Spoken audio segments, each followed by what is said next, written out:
અહીંયા વડોદરા ખાતે આવેલો અને એ ફરિયાદીશ્રીને મળ્યો અને એમના પાસેથી 70 લાખ રૂપિયાની રોકડ રકમ લઈને અહીંયાથી નવી મુંબઈ જતો રહ્યો. આ પછી ફરીથી 5મી માર્ચે જે ગિરીશ બોલે છે આ એમને કોન્ટેક્ટ કર્યો કે હું ફરીથી વડોદરા આવવાનો છું અને જે બાકીની રકમ છે આપો.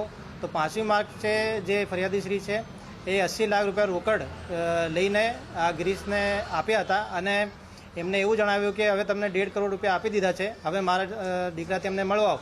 તો એમને મુંબઈ લઈને ગયા.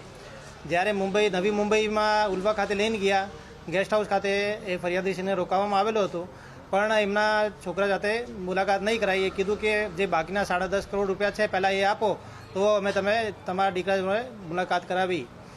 પછી એ ફરિયાદીશ્રી ત્યાંથી પરત આવી ગયેલા હતા અને આ વચ્ચે આ દરમિયાન કપિલ અને ગિરીશ એમને સતત કોન્ટેક્ટમાં હતા ફરિયાદીશ્રીના કે અમને બાકીના પૈસા કઈ રીતે આપશો. તો એવું નક્કી થયેલો કે જે આગામી 18મી તારીખે તમને હજુ 1 કરોડ રૂપિયા અમે રોકડ લઈને તમે આપવાના છે.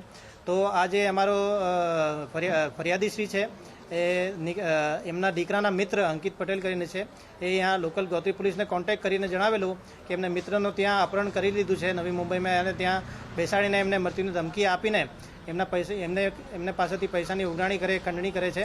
તો ગોત્રી પોલીસે ત્યાં સવારથી વોચમાં હતી અને એમને બેંક ખાતેથી જ્યારે પૈસા લેવા જતા હતા તો ગિરીશ બોલીને ત્યાંથી ઝડપી લીધો.